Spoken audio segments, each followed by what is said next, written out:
हा सत्संग संत रामपालजी महाराजांचा असून मराठी भाषिक भक्त समाजास सहज समजावे म्हणून हिंदी भाषेतून मराठी भाषेत रूपांतरित करण्यात आलेले आहे.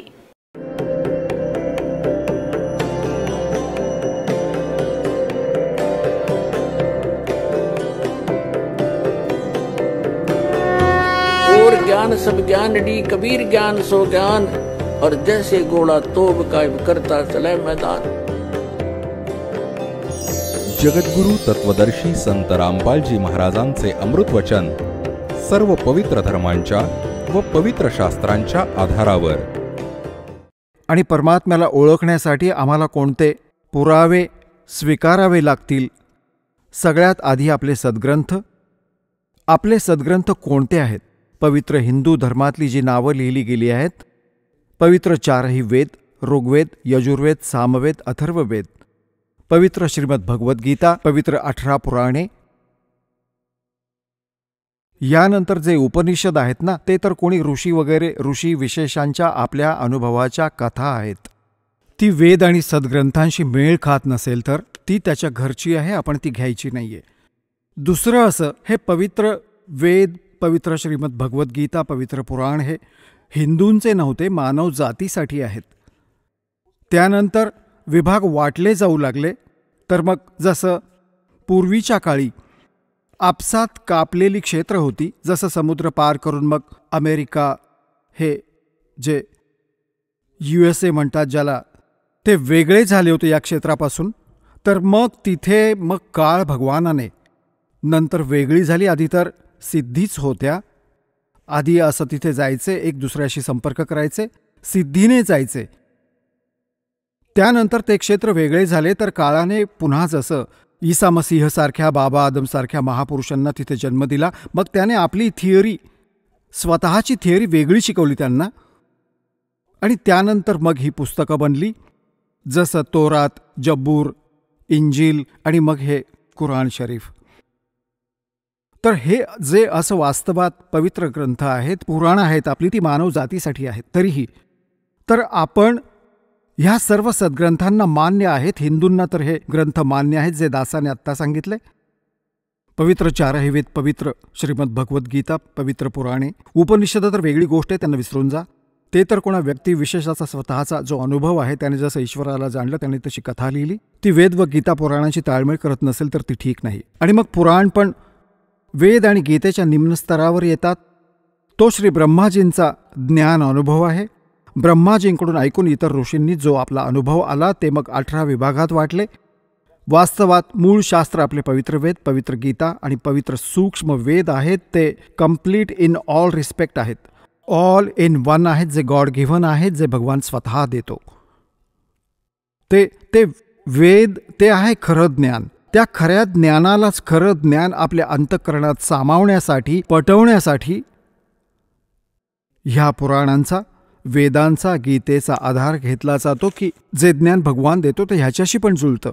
जे ह्याच्यामध्ये यथार्थ ज्ञान आणि भक्तिविधी नाही ती त्या सूक्ष्म वेदात आहे. तर मग आम्हाला हा विश्वास वाटतो की जे वेदात सांगितले केवळ एक ओम मंत्र आहे. गीता सांगते ओम तत्सत, तो पूर्ण परमात्मा मिळवण्याचे केवळ 3 मंत्र आहेत. हा आहे इनकम्प्लीट हा कोर्स. आणि त्याच्यात काय लिहिले सूक्ष्म वेदात प्रथम मंत्र आहे, तो 7 मंत्र आहेत. वेदात पण संकेत करतात की जोपर्यंत तत्वदर्शी संत येत नाहीयेत तिथे 5 नामं दिली जातात. आणि जेव्हा तत्वदर्शी संत येतो तेव्हा ती वेळ येते भक्तीची, तर त्यावेळेस 7 मंत्र दिले जातात. त्यानंतर मग 2 मंत्र आणि मग कंप्लीट कोर्स करून मूळ मंत्र दिला जातो. तर हे आहे त्या सूक्ष्म वेदात सगळं ज्ञान. तर सांगण्याचा भाव आहे की पवित्र वेद, पवित्र श्रीमद भगवद्गीता, पवित्र पुराण, पवित्र बायबल 3 पुस्तकांचा, पवित्र पुस्तकांचा संग्रह आहे. आणि पवित्र कुराण शरीफ, पवित्र गुरुग्रंथ साहिब. पवित्र गुरुग्रंथ साहिबमध्ये जी महिला पहिलाची वाणी आहे ती वाणी आहे त्या परमात्म्याशी परिचित त्या पुण्यात्मा श्री नानक देवांची. त्यानंतर ज्या इतर गुरुदेवांची वाणी त्या गुरुदेवांचे, जर ते नानक देवजींच्या वाणीशी आणि सूक्ष्म वेदाशी जुळत नसेल तर ती ती त्या स्तराची वाणी नाहीये. तर म्हणून आपण आपल्या परमात्म्याला समजण्यासाठी, आपल्या परमात्म्याला ओळखण्यासाठी ह्या सद्ग्रंथांचा आधार घ्यावा लागेल, यांच्यावरून प्रमाणित करावे लागेल. जे ह्या सद्ग्रंथांशी जे जुळतात आणि ह्या सद्ग्रंथांवर, ह्या कसोटीवर जे खरे उतरतात, तर ते आहेत परमात्मा. तर सगळ्यात त्यानंतर ज्या महापुरुषांना परमात्मा प्राप्त झाला आणि त्यांनी मग कोणते मंत्र जपले, ज्याने त्यांना मोक्ष मिळाला, तर ते आहेत मंत्र भक्तीचे. आणि तेच मंत्र आपल्या सद्ग्रंथांशी जुळतात की खरोखरच ते मंत्र हेच आहेत आणि त्या महापुरुषांनी पण तेच मंत्र जपले आणि त्यांना मोक्ष मिळाला आणि सद्ग्रंथही तेच सांगतायत. तर हा आहे खरा भक्तिविधी. ह्यात फक्त दोनच गोष्टी आहेत समजण्याच्या. एक तर हु इज रियल गॉड, वास्तविक भगवान कोण आहे, आणि what is the real worship of, way of worship of God, परमात्म्याच्या भक्तीची जी रियल सत्साधना कोणती आहे, कोणता मार्ग आहे. हे दोन जेव्हा क्लिअर होतात तेव्हा मग निसंशय होऊन तुम्ही भक्ती करू शकता, तुम्ही भक्त बनाल. श्रीमद भगवद्गीता अध्याय नंबर 2 श्लोक 53 मध्ये म्हटलं की अर्जुन, ज्यावेळी तुझी बुद्धी वेगवेगळ्या प्रकारे भ्रमित करणाऱ्या वचनांवरून हटून एका तत्वज्ञानावर स्थिर होईल, तेव्हाच तू योगाला प्राप्त होशील, तेव्हाच तुझी भक्ती सुरू होईल, तू भक्त बनशील, योगी होशील. तर ह्या दासाचा जो उद्देश आहे, भगवानाचे काळाशी जे प्रॉमिस आहे, ॲग्रीमेंट आहे, ते हेच होतं. काळाने म्हटलं होतं की तुम्ही तुमचं ज्ञान देऊन तुम्ही तुमचं बनवा प्रभू, बायफोर्स करू नका.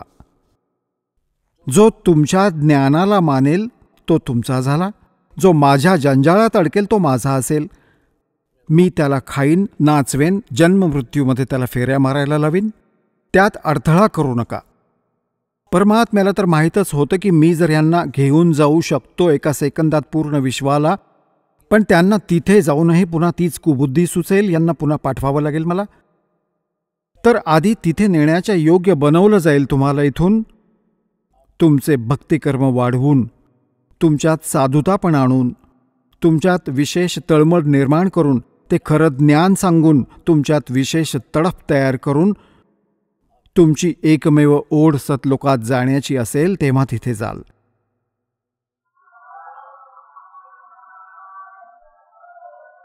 तर त्यासाठी ह्या इथली व्यवस्था आणि वरच्या व्यवस्थेचं एकत्र चित्रार्थ आणि वर्णन केलं जातं, कारण की तुमचं मन ह्या खराब जगातून निघून त्या सुखमय लोकात असं प्रेरित होईल, जसं आपण तिथून इथे येण्यासाठी इतके उत्सुक होतो.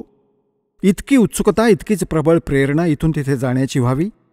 आणि ती होईल कारण आत्तापर्यंत आम्हाला ज्ञानातलं कख पण माहीत नव्हतं. आपण तर जन्म मरणाच्या चक्रातच पूर्ण मानलं होतं की बस हेच एक काम आहे, मरा सगळे मरतात, आम्ही पण मरतो, काही फरक पडणार नाहीये. आता कळून चुकेल, ह्याने खूप फरक पडणार आहे. कोटी जन्म झाले आहेत आमचे धक्के खात खात, गाढव कुत्रे डुक्कर बनून भटकत. थोडंसं मनुष्य शरीर आहे तर यात सुखाचं जेवण मिळतं, यात आपण माहीत नाही काय बनून बसलो. तर आमचे ते ज्ञानाचेही चक्षु उघडेल भगवान, मग आम्हाला भूत भविष्य वर्तमान सगळं दिसू लागेल. तर जो प्रसंग चाललाय त्यावरच येऊया. परमात्म्याला ओळखणं सगळ्यात पहिलं काम आहे आपलं, कारण की आजपर्यंत आपल्याला डेफिनेशन ऑफ गॉड माहीतच नव्हती. परमात्म्याच्या प्रभूच्या परिभाषेशी परिचित नाहीये. कोणी म्हणतं भगवान निराकार आहे, कोणी म्हणतं भगवान श्रीकृष्ण आहे, श्रीराम आहे, ब्रह्माजी, श्री विष्णूजी, श्री ब्रह्माजी, श्री शिवजी हेच भगवान आहेत. मग हनुमानजी भगवान आहेत, मग गणेशजी भगवान आहेत. त्यानंतर ही जी छोटी मंदिरं समाध्या आपण बनवून ठेवल्यात त्यांनाही भगवान बनवलं. बघा परमात्म्याची परिभाषा काय आहे.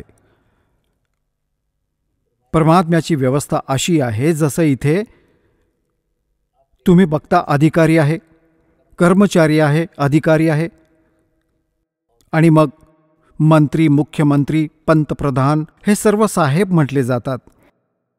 जसं कोणी डेप्युटी कमिशनर साहेब, कमिशनर साहेब, मंत्री साहेब, मुख्यमंत्री साहेब, पंतप्रधान साहेब, राष्ट्रपती साहेब, तर हे सगळे साहेब आहेत. साहेब म्हणजे मालक आहेत, भगवान आहेत, प्रभू आहेत. आपापल्या स्तरावर, आपापल्या क्षेत्रात, आपल्या ज्युरिस्डिक्शनमध्ये हे इतके इतके साहेब सगळेच आहेत. परंतु रियल साहेब कोण आहे? रियल साहेब, रियल मालक देशाचा राष्ट्रपती असतो. अशाच प्रकारे आपण परमात्म्याची परिभाषा समजायची. जेवढे हे भगवान आहेत, गणेशजी आहेत, ब्रह्मा विष्णू महेशजी आहेत, आणि माता आहे, दुर्गा आहे, देवी आहेत, हे सगळे साहेब आहेत, ईश्वरीय शक्ती प्राप्त आहेत, पण त्यांची एक सीमा आहे, ज्युरिस्डिक्शन आहे. ब्रह्म 21 ब्रह्मांडांचा साहेब आहे. ब्रह्मा विष्णू महेश एक एक विभागाचे मंत्री आहेत, साहेब आहेत, मंत्री. रजोगुण विभागाचे ब्रह्माजी, सद्गुण विभागाचे विष्णूजी, तमोगुण विभागाचे शिवजी, हे तर केवळ एका ब्रह्मांडात एक विभागीय मंत्री आहेत.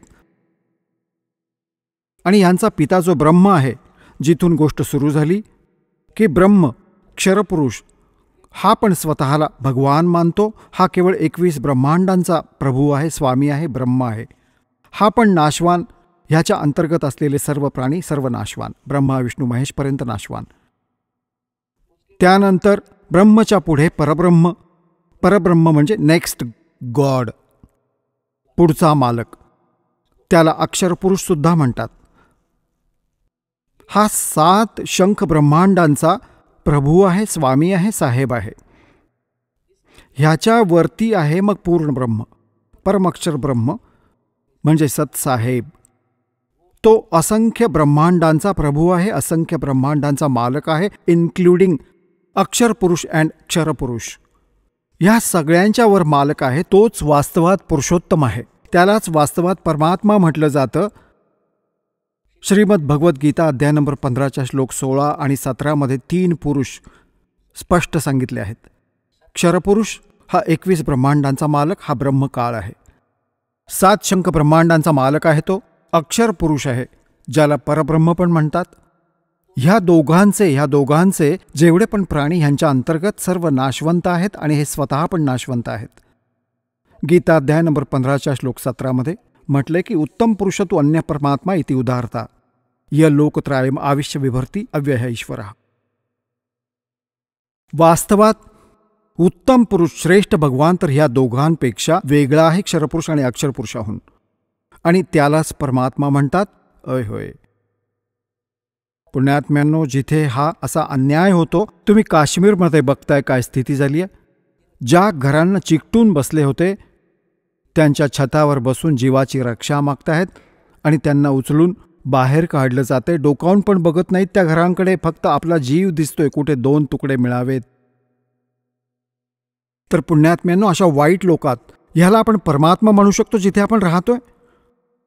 मागे केदारनाथमध्ये केवढा नाश झाला होता. जागोजागी काय हाल होत आहेत. कोणी दुर्घटनेत मरतं, कोणी भूक बळी आहेत, कुठे ॲक्सिडेंट झाला, कोणी कॅन्सरने आजारी आहे, कोणी कोणत्या व्यथेने दुःखी आहे. ज्या लोकात तुम्ही राहताय, काय हा परमात्म्याचा लोक असू शकतो? परंतु हा सुद्धा परमात्मा प्रसिद्ध होतोय.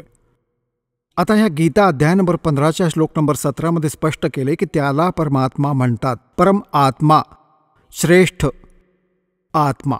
तर भगवान म्हणूनच म्हटला जातो की तो परमात्मा आहे, तो श्रेष्ठ आत्मा आहे. श्रेष्ठ आत्मा तो आहे. आत्मा आहे तर परमात्मा साकार आहे. आपणही आत्मा आहोत. आपण परम आत्मा नाही आहोत, आपण आत्मा आहोत. आत्मा पण मलिन आत्मा झालो. तो परमात्मा आहे, कॉन्स्टंट असतो, त्याच्यात काही मलिनता कधी येत नाही, म्हणून तो भगवान आहे, सर्वशक्तिमान आहे. तर आपण परमात्म्याचा अर्थ जो दुःख न देवो केवळ सुख देतो त्याला परमात्मा म्हणतात. इथे हे पण स्पष्ट केले की तोच सर्व तिन्ही लोकात प्रवेश करून. आता 3 लोकांची 2 प्रकारची स्थिती असते. जसं एकतर हरियाणाची राजधानी आणि एक राजधानी सेंटरची. राजधानी दोन्ही आहेत, कॅपिटल दोन्हींना म्हणतात, पण दिनरात्रीचा फरक आहे. असंच हे लोकातलं अंतर आहे. जसं 3 लोक, एकतर ब्रह्माजींचा, एकतर हा लोक आहे पाताळ, पाताळलोक, पृथ्वीलोक आणि स्वर्गलोक. हे पण 3 लोक आहेत. मग 3 लोक अजून वेगळे आहेत. एकतर अक्षरपुरुषाचा लोक, 21 ब्रह्मांडांचं क्षेत्र, मग 7 शंख अक्षरपुरुषाचा लोक, 21 7 शंख ब्रह्मांडांचं क्षेत्र, आणि मग तिसरा जो लोक आहे तो सतलोक, वरचा जो लोक आहे अविनाशी स्थान आहे, तो सगळा वेगळा एक लोक आहे. त्याचे विभाग जरूर आहेत, 3-4 आहेत इथे, पण हे 3 लोक असे बनतात. जेव्हा इथे आम्ही ज्ञान सांगतो तेव्हा हे 3 लोक वेगळे असतात. 3 लोक का राज है ब्रह्मा विष्णु महेश, ऊंचा धाम कबीर का वाणी ग्रह विदेश. तर जेव्हा इथे 3 लोकांविषयी बोलतो तर पृथ्वी, स्वर्ग आणि पाताळापर्यंत सीमित आहे. आणि जेव्हा इथे म्हणतात की 3 लोकात प्रवेश करून तिथे सर्वांचं पालनपोषण करतो, आता 3 लोक हे असे बनले. एक हे 21 ब्रह्मांडांचं क्षेत्र ब्रह्मचं, आणि 7 शंख ब्रह्मांडांचं क्षेत्र हे परब्रह्म म्हणजे अक्षरपुरुषाचं, आणि वरचे जे 4 लोक आहेत सतलोक, अलकलोक, अगमलोक आणि अनामी अकहलोक, हे 4 लोक, ते लोक मग एक आहे 4ही मिळून, आणि हे 2 लोक वेगळे. अशा प्रकारे हे 3 लोक आहेत. कारण की अध्यात्म मार्गाचं ह्या पृथ्वीवर ह्या दासाव्यतिरिक्त वर्तमानात कोणाला माहिती नाही. एक कख सुद्धा माहिती नाहीये. ही तर दया झाली दात्याची.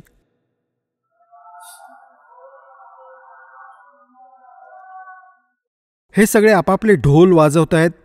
हे तर एवढेच की जसं सामान्य जनता आहे त्यांना त्यांच्या कामाशी मतलब आहे, आणि जे साधू संत बनवले काळाने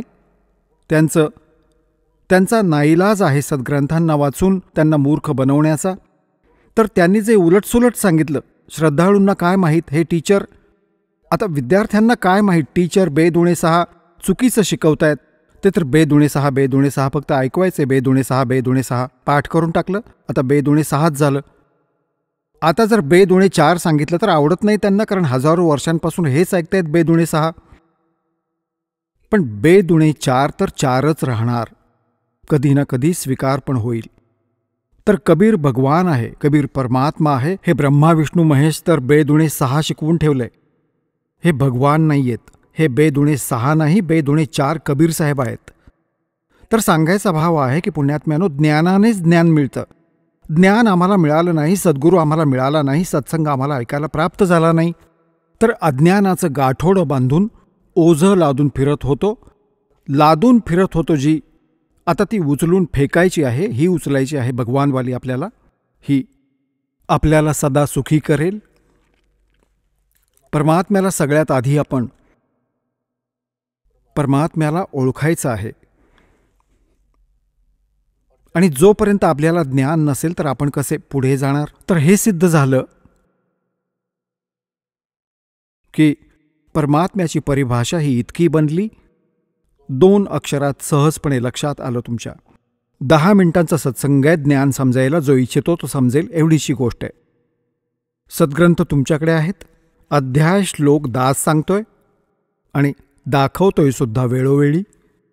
तर लवकर समजून घ्या, जेवढा उशीर कराल तेवढा पश्चाताप कराल. आता आपण पुढे जाऊया. आता परमात्म्याची जी परिभाषा आहे ती एवढीशी आहे.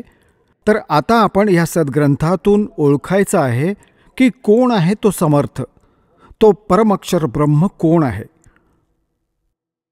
तो कुठून प्रमाणित होईल. आपल्या सद्ग्रंथातूनही होणार, आणि जे सद्ग्रंथ सांगतायत आणि जे प्रत्यक्षदर्शी महापुरुष सांगतायत, ज्यांना भगवान भेटलाय, आणि दोघांची एकसारखी व्याख्या आहे.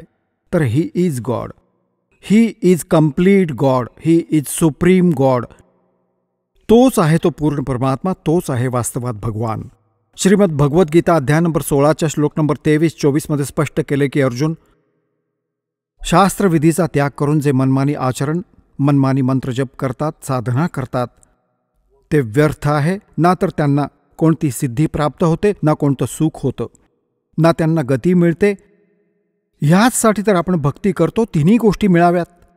आणि मग स्पष्ट केले की कर्तव्य आणि अकर्तव्याच्या व्यवस्थेत, म्हणजे जी साधना केली पाहिजे, जी ना करण्यायोग्य आहे, त्यासाठी सद्ग्रंथच प्रमाण आहेत. कोणाच्या दंतकथेवर विश्वास करू नका. तर पुण्यात्म्यांनो, सगळ्यात आधी आपण आपले सद्ग्रंथ घेऊया.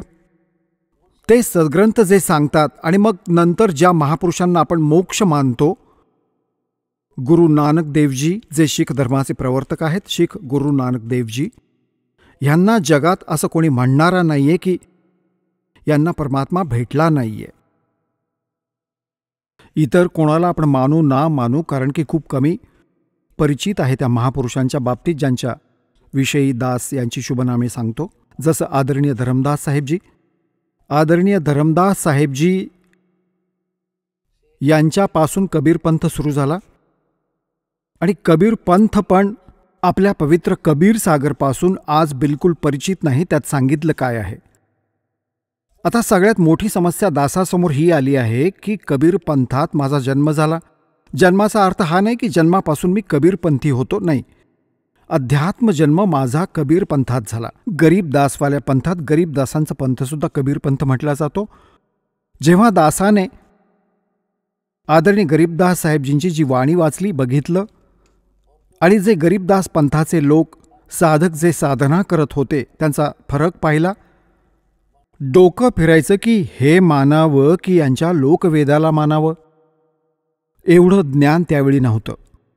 मग हळूहळू परमात्म्याने ज्ञान परिपक्व केलं तेव्हा बघितलं की कबीर पंथी आणि कबीर साहेबांच्या विरुद्ध ज्ञान देत आहेत. कबीर साहेबांना एक सिंपल सद्गुरू मानतात, भगवानाला निराकार सांगतात. हीच दशा गरीबदास पंथाची.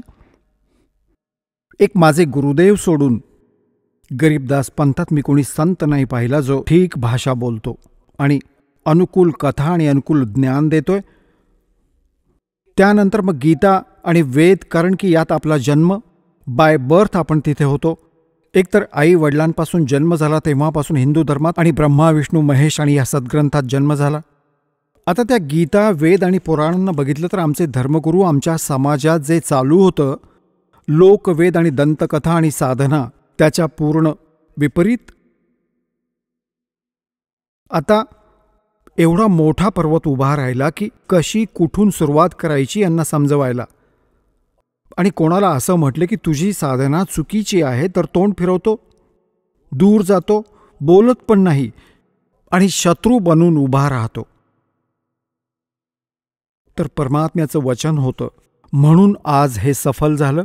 नाहीतर जीव ह्या काळाच्या जाळ्याला तोडू नाही शकत. ते तर कबीर भगवानांनी तोडलं आहे. ह्या दासाच्या डोक्यावर जे खापर फोडले, केलं आहे परमात्म्याने हे.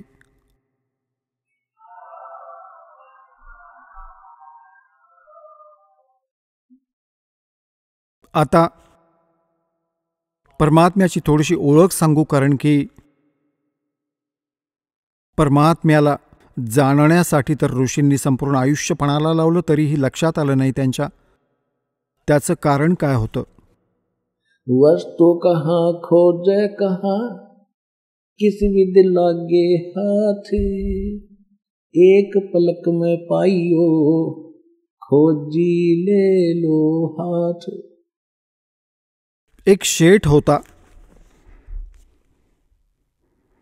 त्याने आपल्या मुलांना सांगितलं होतं की बाळांनो, आत्ता मी तुम्हाला धन दाखवणार नाही आणि मी लिहून जाईन एका पॅडवर, वहीमध्ये. माझा कधी जर अचानक मृत्यू झाला तर त्या पॅडवरून समजून घ्या, त्याच्या आधारे काढून घ्या आणि पॅडवर पण कोडवर्डमध्ये लिहिले की कोणी याला वाचून चोराने शोधू नये. पित्याचा मृत्यू झाला.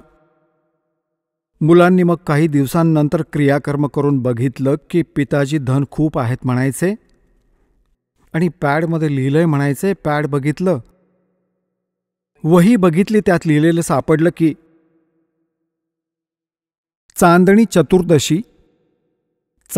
चतुर्दशी रात्रीच्या 12 वाजता मंदिराच्या घुमटात सर्व धन दडवून ठेवलंय. आता त्यांनी काही दिवसांनंतर पाहिलं, रात्री 12 वाजता तो मंदिराचा घुमट फोडला. मंदिराचा घुमट फोडून पाहिलं, त्याच्यात काही नाही सापडलं. मग खूप चिंतित झाले की एवढी संपत्ती आणि पिताजींनी तर चुकीचं लिहिलंय, हे तर खूप, आता ती मिळणार नाही. कारण जिथे त्यांनी लिहिले तिथे तर मिळालीच नाही, तर अजून कुठे शोधू शकणार. खूप चिंतित उदास होते. त्यांचा मित्र होता त्यांच्या वडिलांचा एक लालाजी. तो शोक व्यक्त करण्यासाठी आला, कारण की पूर्वी काही साधनं नव्हती. खूप दिवसांनी महिन्यांनी कळायचं की मृत्यू झालाय मित्राचा. मुलांनी आपली समस्या सांगितली की काका असं असं आमच्या वडिलांनी संपत्ती लिहिली होती, ती मिळाली नाही आणि आम्हाला तर खूप काळजी वाटते, खूप मोठी संपत्ती आहे. तो म्हणाला की बाळांनो दाखवा कुठं लिहिले, मी बघतो. त्याने बघितलं, त्यात लिहिलं होतं चांदणी चतुर्दशी रात्री 12 वाजता आणि मंदिराच्या घुमटात सारी संपत्ती आहे. हा घुमट तर तोडून ठेवलाय मंदिराचा. तेव्हा गाववाले म्हणू लागले की अरे नाठाळांनो, तुमचा बाप एवढा धार्मिक होता, मंदिर बनवलं, तुम्ही तोडून टाकलं. त्यांनी शर्मेने म्हटलं की आम्ही छान बांधू, वडिलांचा आदेश आहे. तिथे तर अशी लाज वाचली. मग त्यांचा तो काका सांगू लागला, बाळा हा घुमट पुन्हा बांधा आणि येत्या चांदणी चतुर्दशीला मी परत येईन, मग सांगीन धन कुठे ते. त्यांनी मंदिर पुन्हा बांधलं घुमट पूर्ववत. तर चांदणी चतुर्दशी रात्री 12 वाजता त्या मंदिराची जी सावली जिथे पडत होती, त्या मंदिराजवळ अंगणात घुमट जिथे दिसत होता 12 वाजता वा 2 वाजता जसं त्याने सांगितलं होतं, चांदणी चतुर्दशीला मंदिराची सावली जिथेही पडत होती घुमटाची, म्हणाला बाळा इथे खूण कर अंगणात, कच्च्या जमिनीत इथे खोदा. ते खोदलं तर जशीच्या तशी मिळाली आणि तिथे फोडला मंदिराचा घुमट. हे कोड वर्ड होते. तर हे सद्ग्रंथ जे आहेत त्यांच्यात परमात्म्याने कोड वर्डमध्ये संपत्ती दडवून ठेवली होती. तो कोड वर्ड या दासाला समजलाय. आता उघडलाय भंडारा. तर जेवढेही ज्या महापुरुषांना परमात्मा भेटले, ज्यांची शुभनामे दास परत परत सांगत असतो, त्यांना सोडून सगळ्यांनी घुमट फोडले. ते ठिकाण नाही मिळालं त्या खजिन्याचं जे आपल्या सद्ग्रंथात अंगणात पुरलेलं होतं. ह्या दासाने येऊन उघडलं, जसाच्या तसा मिळाला, जो आज आपण खर्चला आणि खाल्ला. तर सगळ्यात आधी आम्ही तुम्हाला आदरणीय गरीबदास साहेबजींना परमात्मा भेटले ही कथा तुम्हाला अनेक वेळा सांगितली आहे. थोडीशी हिंट आज देऊन आजचा विषय पुरा करू. आदरणीय गरीबदास साहेबजी गाव छुडाणी, जिल्हा झज्जर, हरियाणा प्रांतात हे जाट शेतकरी कुटुंबात त्यांचा जन्म होता. 1400 एकर जमीन होती. खूप मोठे शेतकरी होते आणि तिथे त्यांचे आजोळ होते. आजोळीच राहायचे, कारण की त्यांचा कोणी मामा नव्हता. म्हणून त्यांच्या आजोबांनी त्यांचे पूज्य वडील म्हणजे गरीबदासजींच्या पूज्य वडिलांना तिथे घर जावई ठेवलं होतं आणि सारी संपत्ती त्यांच्या नावे केली होती. गरीबदासांचा जन्म तिथेच झाला होता. जेव्हा ते 10 वर्षांचे झाले होते, आपल्या शेतात आपल्याच गायींना चरायला घेऊन जायचे. गावच्या अन्य व्यक्ती पण आपल्या गायी त्यांच्याच शेतात चारायचे, कारण की खूप जास्त जमीन होती. तर परमात्मा संवत 1784 सन 1774 जन्म झाला होता गरीबदासजींचा. 10 वर्षांनंतर जेव्हा ते 10 वर्षांचे झाले तेव्हा भगवान भेटले संवत 1784 सन 1727 परमात्मा कबीर साहेब सतलोकातून आले जिंदा महात्म्याच्या रूपात. तिथे मुलं बसली होती वृक्षाच्या खाली, जांडीच्या झाडाखाली. जांडीच्या दिवसा 10 वाजण्याच्या आसपास फाल्गुन वद्य द्वादशी, फाल्गुन शुद्ध द्वादशी, चांदणी द्वादशी. तर त्यावेळेस उकाडा असतो. झाडाखाली बसून जेवण करत होते. परमात्मा एक रस्ता जातो छुडाणी गावापासून, कबलाणा गाव आहे. छुडाणी गावापासून कबलाणा गावाला कच्चा रस्ता जायचा, आता तर पक्का रस्ता झालाय. तिथे जांडीचं झाड होतं. परमात्मा मागून आले त्या रस्त्याने, तिथेच उतरले सतलोकातून येऊन एकदम. मग अतिथी रूप घेऊन चालू लागले साधू रूपात. तिथे बसलेले सगळे तिथे उपस्थित सगळ्या गुराख्यांनी गवळ्यांनी म्हटलं की महाराज भोजन करा. परमात्म्याने म्हटलं की मी भोजन करून आलोय. मग म्हणाले भोजन करणार नसाल तर दूध तरी प्यावंच लागेल. आम्ही काही खाऊ पिऊ घातल्याशिवाय साधू अतिथीला जाऊ देत नाही. परमात्म्याने म्हटलं की मी कुमारी गाईंचं दूध पितो, ते द्या बाबांनो.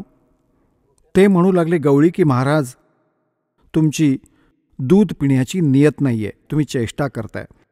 मग गरीबदासांनी छोट्याशा कालवडीला आणलं पकडून, जिने दूध पिणं सोडलं होतं आणि अजून तिला बैलाने टच केलं नव्हतं. म्हणजे कुमारी अंडरस्टूड आहे, कुमारी शब्द पर्याप्त आहे.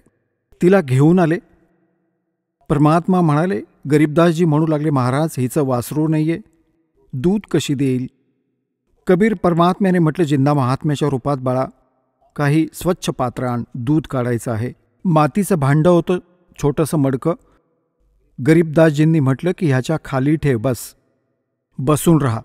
तो पकडून बसला कालवडीच्या खाली, आचळांच्या खाली. परमात्म्याने वरून आशीर्वादपूर्वक हात ठेवला. लांब लांब आचळं झाली आणि दुधाची धार सुरू झाली आणि ते पात्र भरल्यानंतर थांबली. परमात्म्याने प्यायलं. गरीबदासजींनी परमात्म्याला दिलं, घ्या महाराज प्या. तुम्ही तर कमाल केली, तुम्ही तर. थोडंसं मालक प्यायले. मग म्हणाले बाळांनो तुम्ही पिऊन टाका, अमृत आहे हे, सतलोकातून आलंय हे, इथलं नाहीये.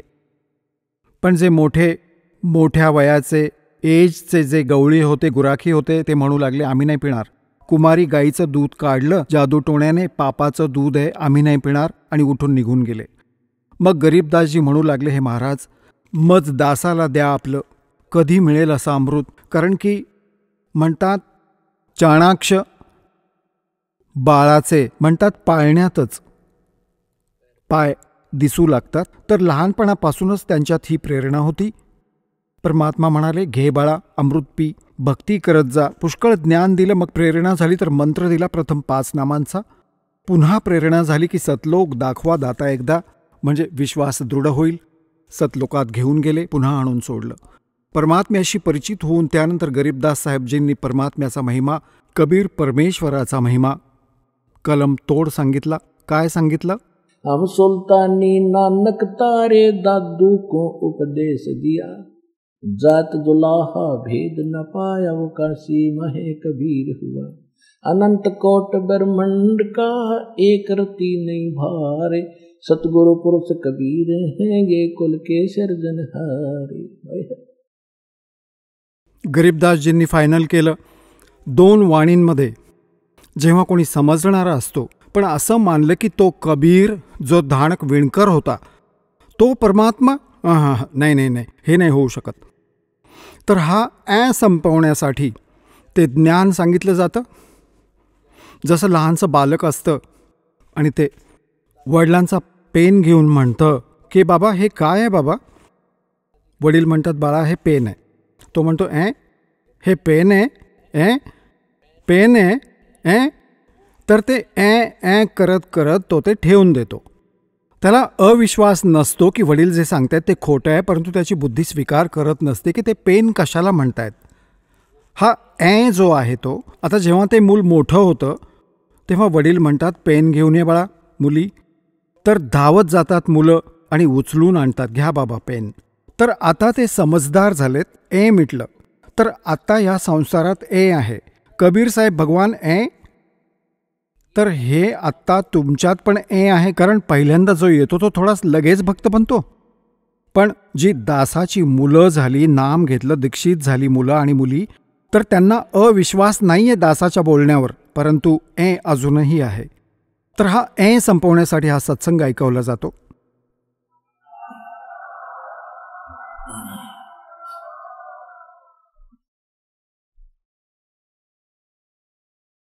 आता गरीबदास साहेबजींनी जी परमात्म्याची व्याख्या केली आहे ती ऐकवतो. पुण्यात्म्यांनो, सन 1994 पासून सन 2012 पर्यंत तर आम्ही इतका संघर्ष केलाय की ह्या अज्ञानाचा नाश करण्यात सफल झालो कबीर भगवानांच्या कृपेने. आणि 2012 नंतर आत्ता आपण पाहत आहात कसं वादळ आलं भगवानाच्या ज्ञानाचं. हय. तर आत्तापर्यंत तर दास तुम्हाला सद्ग्रंथातून हे सिद्ध करू इच्छितो की कबीर इज गॉड. हू कबीर? ते गरीबदास साहेबजींनी सांगितलंच आहे. हम सुल्तानी नानक तारे दादू को उपदेश दिया, जात दुलाहा भेद न पाया वो काशी महे कबीर हुआ. तो धाणक विणकर विभर.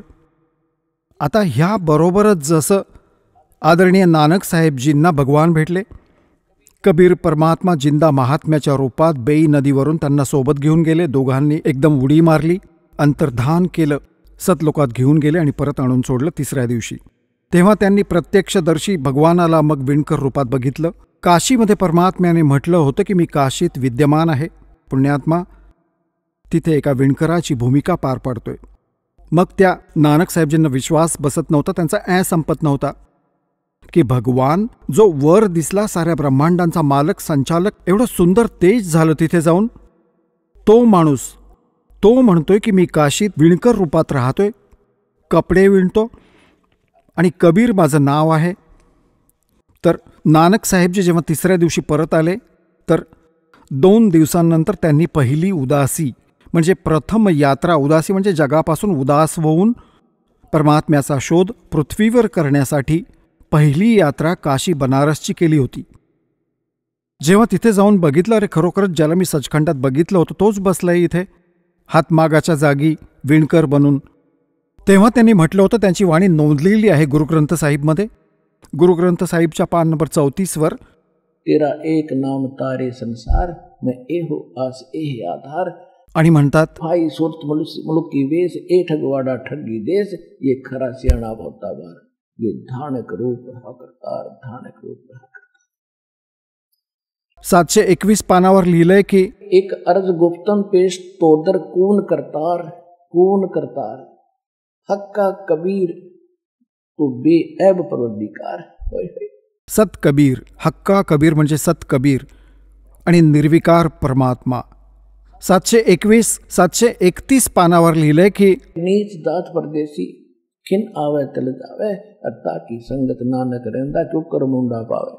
त्याचा आदी अंत मी कसा पाहू? 1 सेकंदात इथे दिसतो, 2ऱ्या सेकंदात तिथे जाऊन सतलोकात बसलेला असतो. आता 2 महापुरुषांनी प्रमाणित केलं की हा तो परमात्मा आहे, सारी सृष्टी रचणारा. कोण करतार म्हणजे कोण म्हणजे शब्द, करतार म्हणजे रचणारा. ज्या शब्दाने ज्याने सारी सृष्टी रचली. आणि गरीबदासजी म्हणतात, एक शब्द से सब किया जितना तक उपजा जीव. एक वचनात सर्व रचले सकल ब्रह्मांड. आणि स्वतः परमात्मा पण म्हणतात, अनंत कोट बाजी जहां हम रचे सकल ब्रह्मांड, गरीब दास मैं क्या करूं ये काल करे जीव खंडे.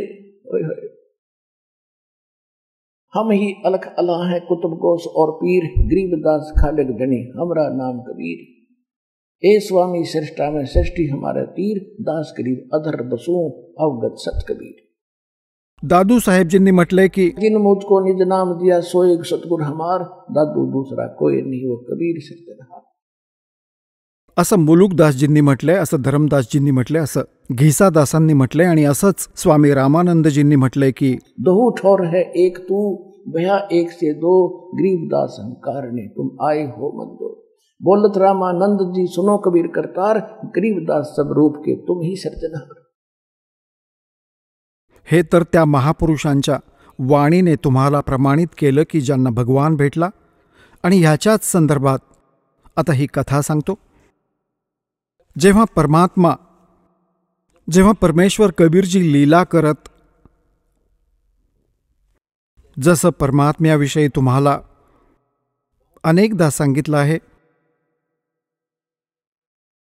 की ज्येष्ठ शुद्धी पूर्णमासी संवत 1455 सन 1398 मध्ये परमात्म्याने सतलोकातून येऊन एक शिशुरूप धारण केलं होतं. लहरतारा नामक एका सरोवरात कमळाच्या फुलावर. तिथे एक अष्टानंद नावाचे ऋषी, जे रामानंदजींचे शिष्य होते, ते पण त्याचे प्रत्यक्षदर्शी होते. त्यांनी रामानंदजींना जाऊन सांगितली होती सगळी घटना. तिकडून निरुनिमा जे निस्संतान विणकर होते, ते स्नान करण्यासाठी त्याच तलावात जायचे, जे गाव त्यांच्या रहिवास झोपडीपासून, रेसिडेन्सपासून 3-4 किलोमीटर दूर होतं, जंगलात, जिथे गंगेचं पाणी लाटांद्वारे उसळून एकत्र व्हायचं पावसाच्या दिवसात. तिथे परमात्म्याला प्राप्त केलं. शिशुरूपात घेऊन, छोट्याशा नवजात शिशूला घेऊन घरी आले होते. सगळा संसार, गाव बघायला आलं होतं. सगळं शहर, काशी शहर बघायला लोटलं होतं. इतकं सुंदर बालक कधी ना बघितलं ना ऐकलं. 25 दिवसांपर्यंत परमात्म्याने काहीच खाल्लं नव्हतं. तेव्हा काळजीत पडले दोघे निरुनिमा. तेव्हा परमेश्वराची लीला कबीर भगवानांच्या कृपेने एक कुमारी गाय मागवली गेली होती. मोठी कथा आहे, आज पुढून सुरू करू. एक कुमारी गाय, कुमारी वासरू. जसं नीरू जो होता आधी ब्राह्मण होता, गौरीशंकर नाव होतं ह्याच जन्मात, त्यांना बळजबरीने मुसलमान बनवलं होतं, तसं निमाला पण, जी त्याची पत्नी होती, त्या दोघांना बळजबरीने हिंदूंचं मुसलमान बनवलं होतं. तरीही त्यांची आस्था, असंही कोणीही साधू, हिंदू, मुसलमान कोणीही असो, जेव्हा संकट येतं तेव्हा सर्व धर्मातील गुरूंकडे आपली शंका, आपल्या अन्य संकटाच्या उपायासाठी जातात. तर नीरू गेला होता रामानंदजींकडे. रामानंदजींनी त्यांना सांगितलं होतं की कुमारी गाईचं दूध तो पिईल, मला तो विद्वान पुरुष दिसतो आहे कोणी, आणि त्याला कुमारी गाय आणून दूध पाजा, कुमारी गाय दूध देईल. तर हे त्याच्या पचनी पडलं नव्हतं. कोणाला? नीरूला, की कुमारी गाय कशी दूध देईल. स्वामीजींनी मला असंच घाबरवलंय असा विचार करून तो घरी येऊन बसला. त्याच दिवशी निमाने फायनल निर्णय घेतला होता की हे मूल मरेल आणि मी पण सोबत मरेन, ह्याच्याशिवाय मी जगू नाही शकत. आणि ते शंकराचे पुजारी होते. त्याच जन्मी जेव्हा ते ब्राह्मण होते तर शंकरजींचं स्मरण केलं. परमात्म्याची प्रेरणा होती. शंकरजी तिथे साधुरूप घेऊन प्रकट झाले, समोर येऊन नजरेस पडले. माईने मग आपलं सगळं दुःख सांगितलं. मग परमात्म्याला मांडीवर घेतलं. परमात्मा कबीरजींना पाळण्यातून उचलून निरुनिमाने साधुरूपात उभ्या असलेल्या शंकर भगवानांच्या पायावर ठेवू पाहिलं. परमात्मा वर उठले. साधुरूपात उभ्या शिवाच्या डोक्याबरोबर हवेत स्थिर झाले. तेव्हा माईला आनंद झाला की ह्या साधूमध्ये मोठा चमत्कार आहे. माझ्या मुलाला हवेत उडवलं तर जीवदान पण देईल. आणि ती लीला मालक स्वतः करत होते. आता शंकरजींनी असा हात केला तर त्यांच्या हातात आले भगवान 25 दिवसांच्या बालक शिशुरूपात. तेव्हा परमात्म्याची आणि त्या शंकर भगवानांची 6 वेळा चर्चा झाली. आणि माई बघते, लक्ष देऊन, मुलगा बोलतोय. ती विचार करत होती, या बाबाजींनी बोलता केला माझा मुलगा. इथे गरीबदास सूक्ष्म वेदात म्हणतात, जगत का पेखना पेखा, धनी का नाम ना लेखा. आम्ही रामकृष्ण ब्रह्मा विष्णू महेशाला असं सुप्रीम पॉवर मानलं होतं की जी लहान मोठी संकट या पुजाऱ्यांवर येतात ते पण भगवान कबीर साहेबच त्यांना सुख देतात आणि निमित्त यांचं करतात. त्यांना प्रसिद्धीची भूक नाहीये, कारण की ज्यांचा महिमा अपरंपार आहे त्यांना गरजच नाही प्रसिद्धीची. तर शंकर भगवान त्या बाबाजींचा महिमा होत होता त्या निमाच्या दृष्टीने. ते पण विचार करत होते, परमात्मा ही म्हातारी मरेल, मी तर मरणार नाही, पण ती मरेल काळजी करून माझ्याविषयी. जेवण तिने सोडले. तेव्हा शंकर भगवानांना प्रेरित करून म्हणाले, परमात्मा की एक कालवड आणा, तिच्यावर तुमचा आशीर्वादयुक्त हात ठेवा, ती दूध देईल, मी ते पिऊन टाकीन. आणि स्वच्छ भांडं मागवा ब्राह्मण त्या कुंभाराकडून. तेव्हा नीरूला सांगितलं गेलं आणि तिकडे रामानंदजींनी पण तेच सांगितलं होतं. तेव्हा तिची आशा थोडी जागृत झाली आणि त्याने म्हटलं महात्म्याने की तू आण वासरू. महात्मा रूपात उभ्या शंकरजींनी म्हटलं की नीरू तुम्ही जाऊन कालवड आणा, माझ्या आशीर्वादाने दूध देईल. तेव्हा त्याला विश्वास वाढला की महात्म्यात काही दिव्यशक्ती आहे. असंच झालं. कुमारी गायीने दूध दिलं, भगवानाने दूध प्यायलं. तर आजपर्यंत आपण ज्या सद्ग्रंथांना खरं मानत आलो, ऋग्वेद मंडल नंबर 9 सूक्त नंबर 1 मंत्र 9 मध्ये स्पष्ट लिहिलंय की जेव्हा भगवान परमात्मा, अमर पुरुष, पूर्ण परमात्मा जेव्हा शिशुरूप धारण करून आपली लीला करायला प्रत्येक युगात येतात तर त्या कुमारी गायींद्वारे त्यांच्या पालनपोषणाची लीला होते, असं लिहिलंय.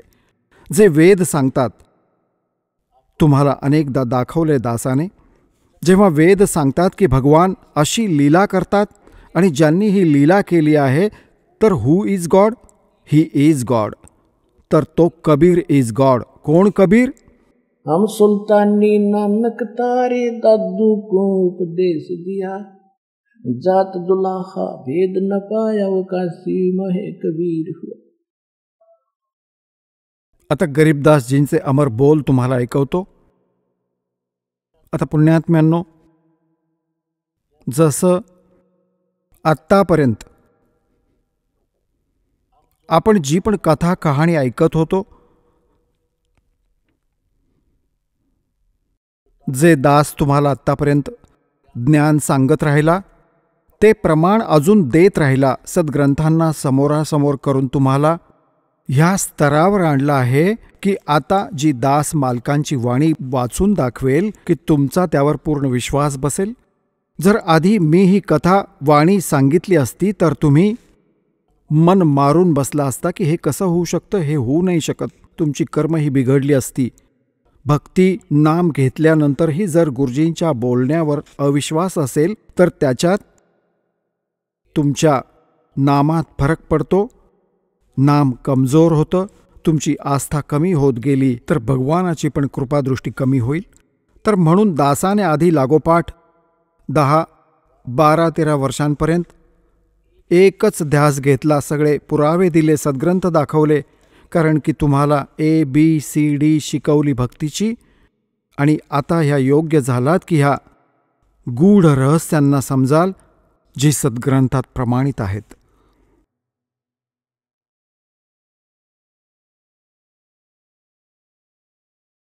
आता जसं तुलसीदासजींनी लाखो वर्षांपूर्वी घडलेली घटना रामायणाची आपल्या सिंपल लँग्वेजमध्ये, चौपाईमध्ये, संत भाषेत लिहिली आणि सर्व हिंदू समाजाला ती पूर्ण मान्य आहे. कारण जसंच्या तसं चित्रण आहे, चित्रार्थ आहे. आधी संस्कृतमध्ये होती, मग त्यांनी आपल्या सिंपल भाषेमध्ये लिहिली. अशी गरीबदासजींनी त्या परमेश्वराचा, कबीर परमात्म्याचा, असंख्य ब्रह्मांडांच्या मालकांचा महिमा तुलसीदासांसारखा प्रत्यक्षदर्शी लिहिला. तुलसीदासांनी तर ऐक्यू ज्ञानावर लिहिली आणि परमात्मा गरीबदासजींनी प्रत्यक्षदर्शी भगवानांचं आणि इथे जे दयेने त्यांची दिव्यदृष्टी उघडली ते सगळं ज्ञान त्याच्यात लिहिलंय. 84 बंधन कटे किन्नी कल्प कबीरे, भवन 14 लोक सब ये टूटे जम जंजीरे. अंत कोट ब्रह्मांड में बंदी छोड़ कहाए, सो तो एक कबीर है जननी जने नवाए. शब्द स्वरूप साहेब धनी, शब्द सिंध सब माही, बाहर भीतर रम रहा जहां तहां सब ठाई. जल ग्रीव जल थल पृथ्वी गगन में वो बाहर भीतर एक, पूर्ण ब्रह्म कबीर हैं वो अवगत पुरुष अलेख. सेवक होके उतरे इस पृथ्वी के माही, जीव उदाहरण जगत गुरु बार बार बलि जाही. आता गरीबदास साहेबजी काय सांगतायत? जल थल पृथ्वी गगन में बाहर भीतर एक, पूर्ण ब्रह्म कबीर है वो अविगत पुरुष अलेख.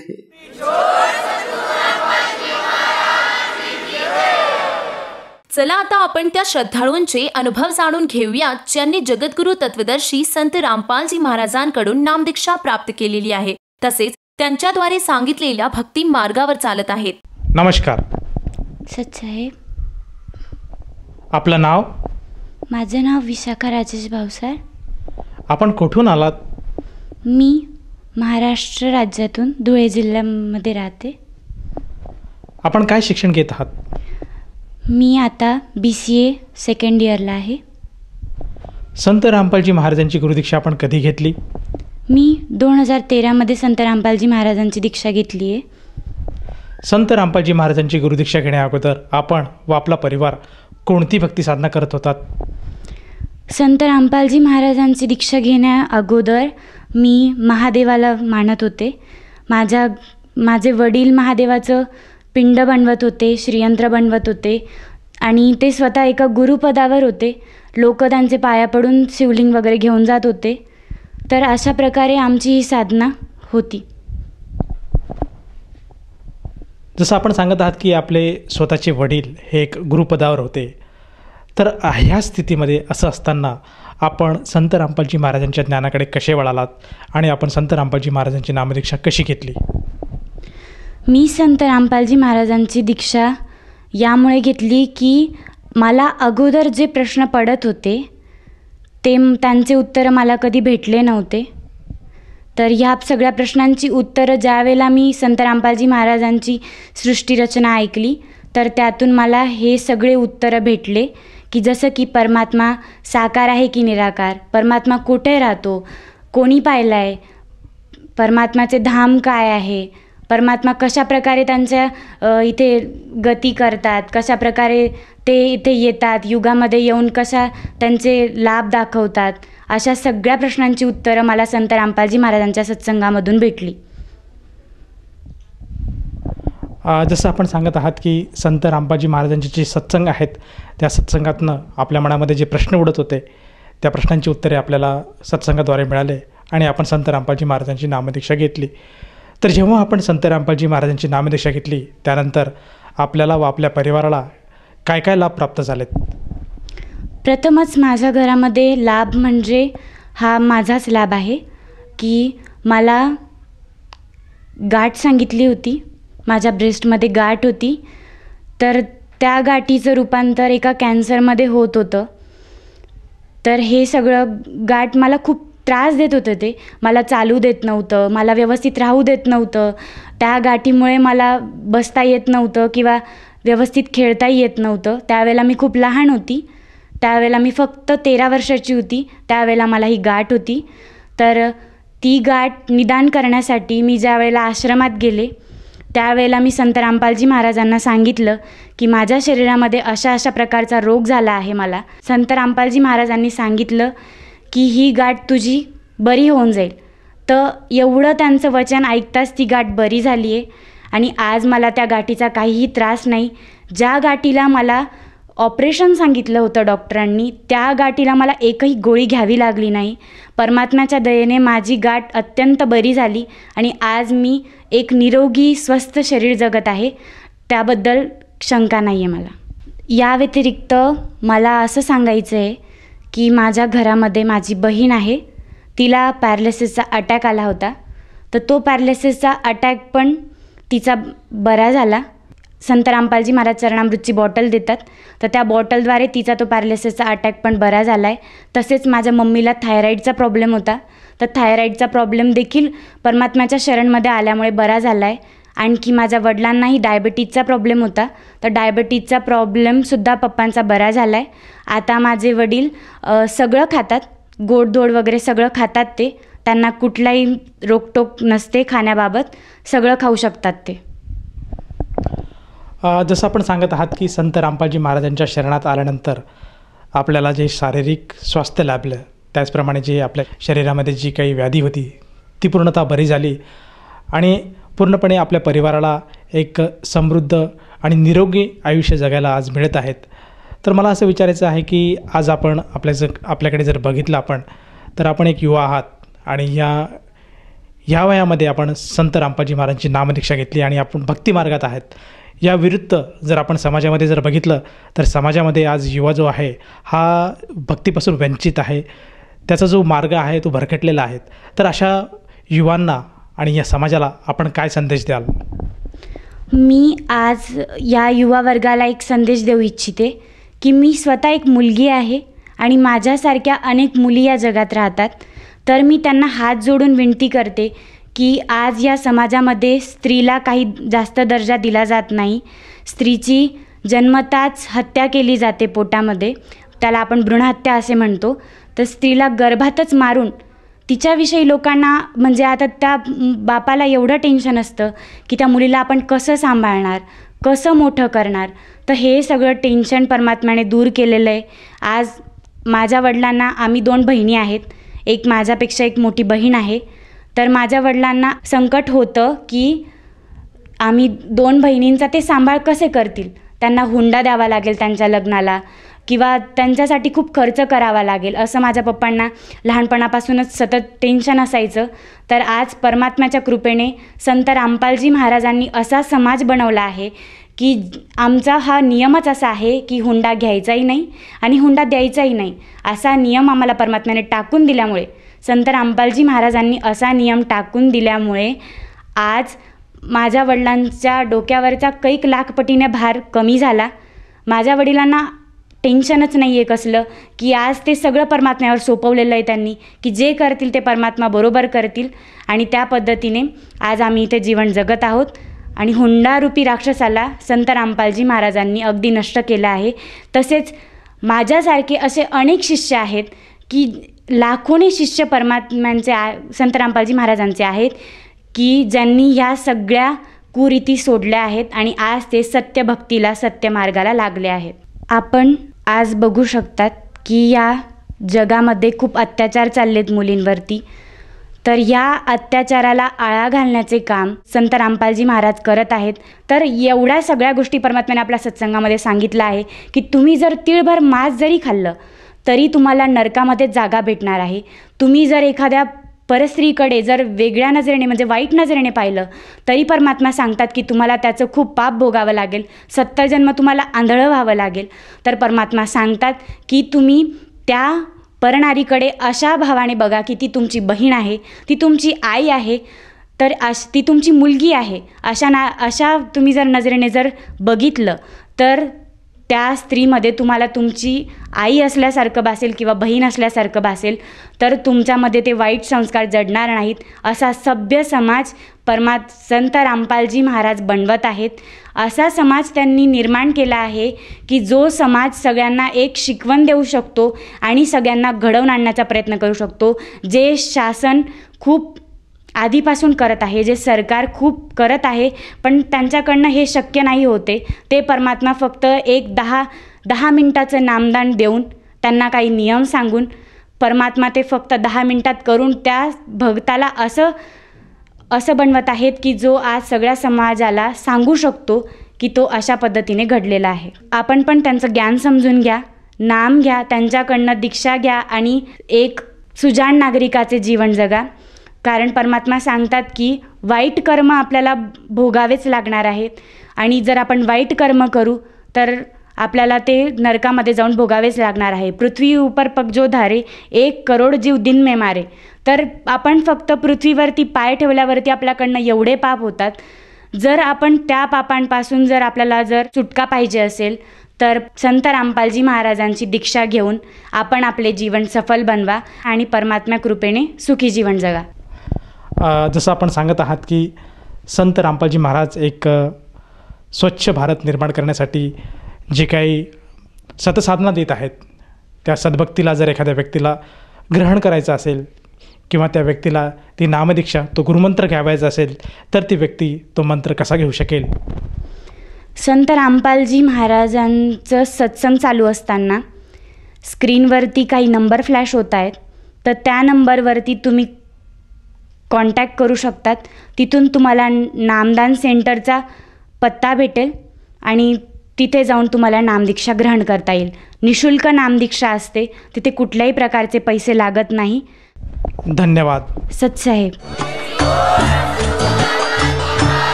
आपण ऐकत होता जगद्गुरु तत्वदर्शी संत रामपालजी महाराजांचे मंगल प्रवचन. निशुल्क नामदीक्षा प्राप्त करण्यासाठी आणि अधिक माहितीसाठी संपर्क करा 7030303951 7030303952. आमची वेबसाईट आहे www.jagadgururampalji.org. सर्व पवित्र धर्मांच्या पवित्र शास्त्रांवर आधारित प्रमाणित अनमोल पुस्तक ज्ञानगंगा किंवा जगण्याचा मार्ग यापैकी कोणतेही एक पुस्तक निशुल्क मागविण्यासाठी आम्हाला आपले पूर्ण नाव, पूर्ण पत्ता, पिनकोड सहित आणि फोन नंबर लिहून 7030303951 7030303952 या नंबरावर SMS करू शकता किंवा आम्हाला 7030303950 या नंबरावर WhatsApp देखील करू शकता.